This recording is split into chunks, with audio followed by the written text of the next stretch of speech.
حضرت اقدس حضرت مولانا طارق جمیل صاحب کے بیٹے عاصم جمیل کی ڈیتھ ہوئی اور ایک بڑی سب کو فکر لاحق ہو گئی کہ یہ کیسے ہو گیا، کیا ہو گیا۔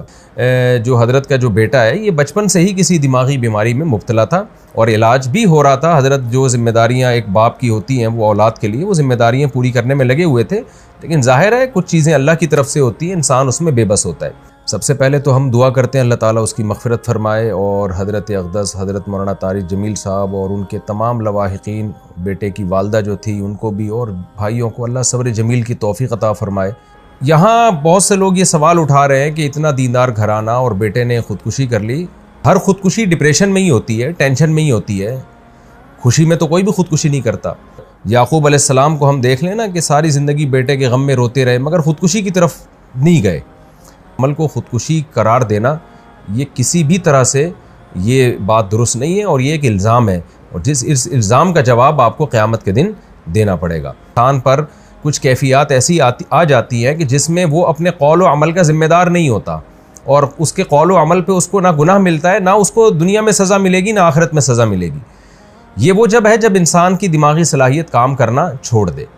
طلاق آپ کو معلوم ہے کتنا حساس معاملہ ہے، شدید غصہ میں بھی اگر انسان ہو تو طلاق واقع ہو جاتی ہے۔ ثلاث جدہن جد وہزلہن جد، اس حدیث کی روشنی میں ایک بہت ہی افسوسناک واقعہ پیش آیا۔ حضرت اقدس حضرت مولانا طارق جمیل صاحب کے بیٹے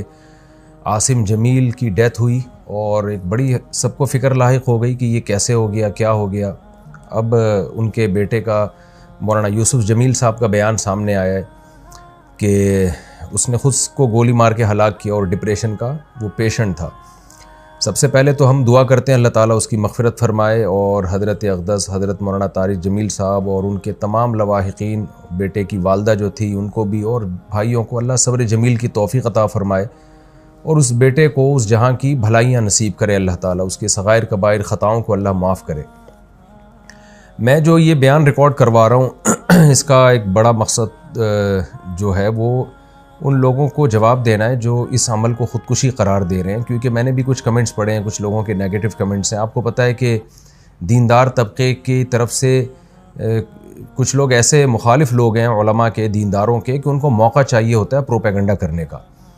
ہمارے ہاں یہ بات مشہور ہے الحمدللہ، ہمارے ہاں دیندار طبقہ چاہے علماء کا ہو، قراء حضرات کا ہو، حافظوں کا ہو، الحمدللہ ان میں خودکشی کا ریشو نہ ہونے کے برابر ہے، ان کے گھروں میں بھی اور ان کے خود ان میں بھی